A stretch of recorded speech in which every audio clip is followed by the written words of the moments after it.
पन्ना जंगल की कोहरे से ढकी पहाड़ियों के बीच, जहां सूरज की किरणें भी झिझकती हैं, रहता था एक युवा राजकुमार, वीरेंद्र। हृष्ट-पुष्ट और साहसी वीरेंद्र को बचपन से ही जंगल की गुत्थियों को सुलझाने का जुनून था।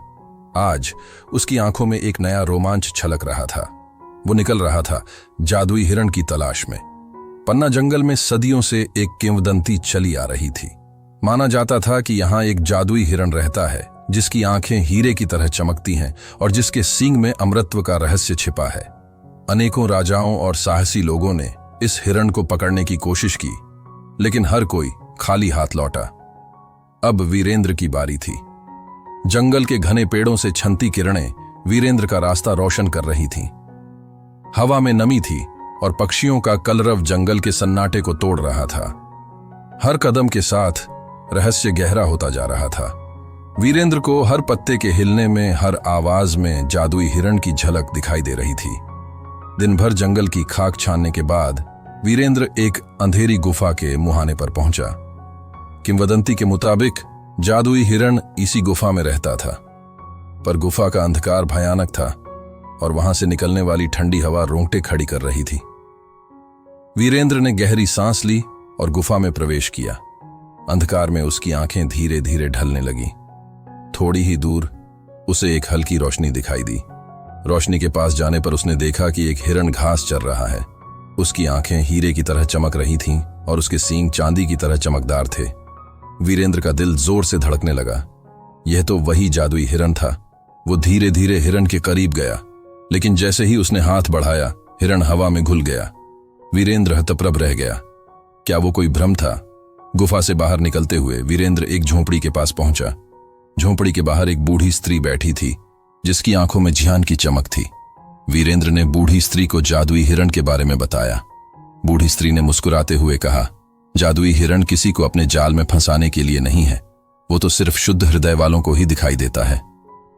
वीरेंद्र स्त्री की बातों से हैरान था। उसने पूछा, लेकिन मैं तो उसे पकड़ना चाहता हूं। बूढ़ी स्त्री ने कहा, जादुई हिरण को पाने के लिए उसे पकड़ने की जरूरत नहीं है। अगर तुम्हारा हृदय सच्चा है और तुम्हारा इरादा शुद्ध है, तो वो खुद तुम्हारे सामने आएगा।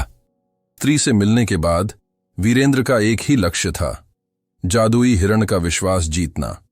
वो जंगल में और गहराई तक गया, भूख प्यास सहकर प्रकृति के साथ तालमेल बिठाता हुआ। उसने जानवरों की भाषा सीखी, पक्षियों से सलाह ली और जंगल के प्राणियों की मदद ली। धीरे धीरे जंगल का रहस्य उसके सामने खुलने लगा। एक रात जब वीरेंद्र जंगल के बीचों बीच एक समाधि के पास ध्यान कर रहा था, उसे वही जादुई हिरण दिखाई दिया। हिरण की आंखों में अब डर नहीं था, बल्कि एक गहरी शांति थी। वीरेंद्र धीरे धीरे उठा और हिरण के करीब गया। इस बार हिरण नहीं हिला। वीरेंद्र ने उसके सींग नहीं छुए, न ही उसे पकड़ने की कोशिश की। वो बस वहीं बैठ गया, हिरण को देखता हुआ, शांत और निश्चल। कुछ देर बाद हिरण ने अपनी गर्दन घुमाई और वीरेंद्र को देखा। उसकी आंखों में एक समझदारी थी, जैसे वो वीरेंद्र के दिल को पढ़ रहा हो। तब वो धीरे धीरे घुटनों पर झुका और अपना सर वीरेंद्र की हथेली पर रख दिया। वीरेंद्र को लगा जैसे इस स्पर्श में असीम शक्ति छिपी हो। वो समझ गया कि जादुई हिरण अमृतत्व नहीं देता, बल्कि प्रकृति से जुड़ने, सच्चे विश्वास रखने और प्राणियों की रक्षा करने की शक्ति देता है। वीरेंद्र जंगल से लौटा, लेकिन पहले जैसा नहीं था।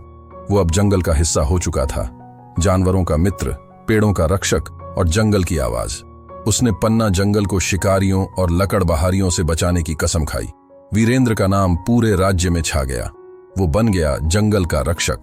लोग अब पन्ना जंगल को डर से नहीं, बल्कि सम्मान से देखते थे।